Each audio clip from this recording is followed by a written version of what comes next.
Atlantropa is the most ambitious engineering project in human history. The German architect Hermann Sorgel wanted to drain the Mediterranean Sea and connect Europe with Africa. It included building 3 different dams, digging many various canals across Europe and Africa, and even greening the Sahara Desert. And that's only the beginning. So, the year 1918. World War I had just ended, and many people looked for different options to stabilize post-war Europe and do everything to prevent the next war. One of those people was Hermann Sorgel with his project, the Atlantropa. It solved one of the main problems which was relevant at that time. Lebensraum, or the living space. Sorgel wanted to prevent any wars by draining a good part of the Mediterranean Sea, creating new space for agricultural lands and building new cities. Implementation of that project would drain more than 700,000 square kilometers, which is more than the territory of Spain and Portugal combined. The project was devised to create 3 hydroelectric dams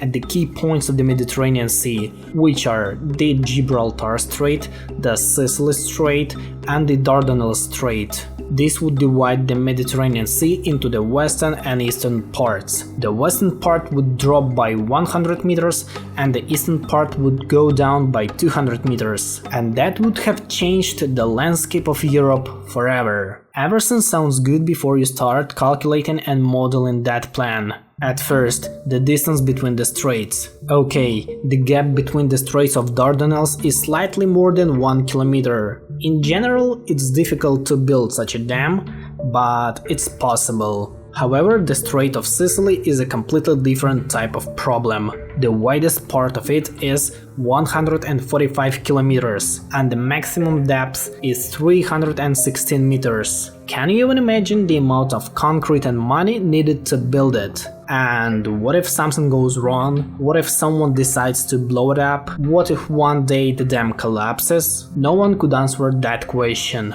Moreover, the Gibraltar Strait. The distance between Africa and Europe here is only 13 kilometers, but the deepest point of it is 900 meters. In 2024 there are only 2 dams which are higher than 300 meters, and none of them were built during the Sorgel's lifetime. But his calculations weren't made from nothing. Sorgel's project was inspired by the land reclamation of the Netherlands, which started in the 14th century and by the 1920s had reached its peak. They have demonstrated that land reclamation combined with using a system of canals and a smart approach can result in a significant positive changes. The main opponents of Sorgel's project were Southern Europeans who lived on the coastline, because after the implementation of Atlantropa, many cities such as Barcelona, Valencia, Rome, Naples and Venice would lose their access to the sea. It would cause not only a loss of the population of those cities, but also turn them into a salt desert. Sorgel didn't count that his project would create a huge salt desert on the drained lands, and as time goes on, it would only become bigger. The water is gone, but the salt which is contained in the water isn't. It would make this land pretty much useless for anything.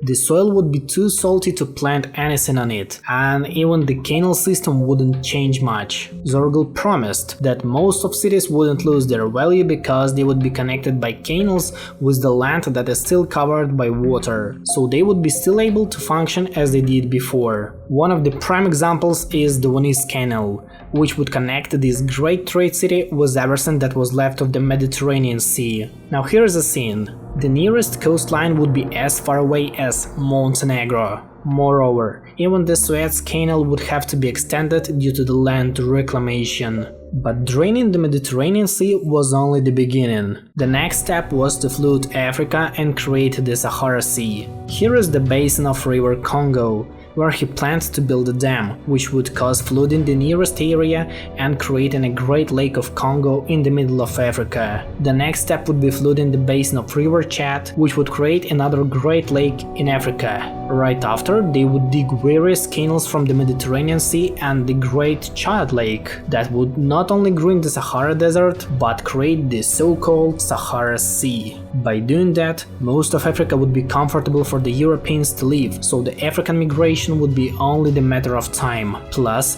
one of the main ideas was to create great railways from Paris to Dakar and from Berlin to Cape Town. Sorgel wanted to give a new life to the dying African colonialism and make sure that colonies would stay with Europe forever. The 1920s was the era of electricity and the rise of its use. A lot of people finally got access to it, and the need for electricity grew rapidly across Europe. As I told you earlier, the project included building 3 different dams across the Mediterranean, so it would provide cheap electricity from hydroelectric power plants. That would cover more than 50% of the whole Europe's needs in the 1920s, at the time when industrial plants started to consume more and more of it. However, the project didn't find much support in any society or regime. Many thought that Hitler would approve such an ambitious plan, which would fit pretty well with the ambitious plans of Nazi Germany. But even Hitler didn't find anything interesting in it and banned any discussions of implementing the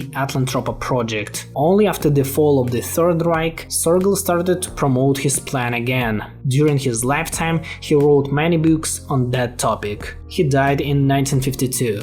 But his project didn't. The Atlantropa found itself popular in different series and alternative universes. Again, there are still a lot of discussions about the Atlantropa. Some of the ideas of that project aren't so bad and unrealistic, so there is still a possibility that in the future humanity will come back to some of the Sorgel's plans. This project isn't just about cheap electricity and reshaping the European landscape. It's more about the human possibilities, that if we wanted, we could even change the shape of continents, climate, and all that nature had made for tens of millions of years, we could do in several decades. All the great things sound crazy at the beginning, but then they become normal.